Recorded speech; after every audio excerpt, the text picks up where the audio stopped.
Se dentro da seara do cinema narrativo, nós temos cineastas formalmente mais contidos e controlados, como a Chantal Akerman, Robert Bresson, Tarkovsky e até mesmo o Kubrick, que em muitas de suas obras rejeitam um cinema de excessos, um romantismo e procuram um cinema mais austero, também é possível se observar no cinema experimental alguns cineastas que em suas obras buscam essa mesma austeridade. Suas obras almejam uma construção estrutural mais fria, focada nos aspectos definitivos da linguagem. John Baldessari foi um artista conceitual com obras que vão da pintura à performance. Filho de vanguardas como o dadaísmo e movimentos como pop art, foi um dos primeiros artistas conceituais da história, e em suas obras ele se mostra muito interessado pela linguagem, no questionamento das regras formais da arte. Outro ponto muito importante de sua criação era um certo senso de humor que ele gostava de trazer para a arte conceitual. Se utilizar desse desfácio para questionar as regras da linguagem era um dos alicerces do seu corpo de obra. Em I Will Not Make Any More Boring Art, ele pediu para que os alunos da Faculdade de Arte da Escócia escrevessem a frase que dá título à obra diversas vezes nas paredes do local de exposição, como se fossem alunos que receberam o castigo de escrever na lousa da escola várias vezes que não fariam mais bagunça.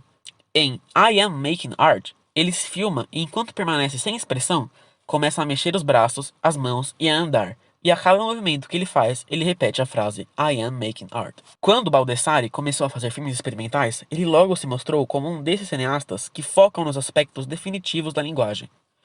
Em sua primeira obra, Title, ele decupa os elementos formais do cinema e os apresenta separadamente, para aos poucos ir os remontando e criando algumas cenas com narrativas mais complexas. O filme começa com uma tela preta e uma voz diz que vai nos contar uma história verdadeira. Cartelas dividem a história em 10 episódios. No primeiro, mudo e em preto e branco, ele filma uma pedra.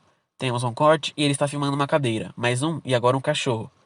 No segundo episódio, ele começa a filmar mais de um elemento por vez, compondo planos mais complexos. Agora a pedra e o cachorro estão juntos no mesmo quadro. No terceiro episódio, existem movimentos no quadro. Alguém cava a terra, outra pessoa martela uma parede, assim por diante. Em cada episódio, ele vai apresentando mais elementos da linguagem cinematográfica, como o som, a iluminação, o movimento de câmera, a atuação, a montagem, o cinema a cores. Essa história real que é proposta no início do filme é a história da própria arte cinematográfica, a história da linguagem. O filme passa por planos com composições que vão do primeiro cinema ao cinema moderno, do cinema de atrações ao impressionismo. Se Title tivesse sido feito em 2020, com certeza nele estaria um episódio sobre o CGI, sobre o cinema digital, sobre o 3D, pois esse é um filme sobre a história da linguagem cinematográfica. É um filme que consegue olhar muito bem essa desconstrução dos elementos da linguagem com o olhar cômico do Baldessari. Surgem muitas piadas e gags visuais que só são possíveis por conta dessa desconstrução, principalmente no episódio 10, que é quando ele começa a criar cenas narrativas que se utilizam de todo o aparato construído ao longo do filme.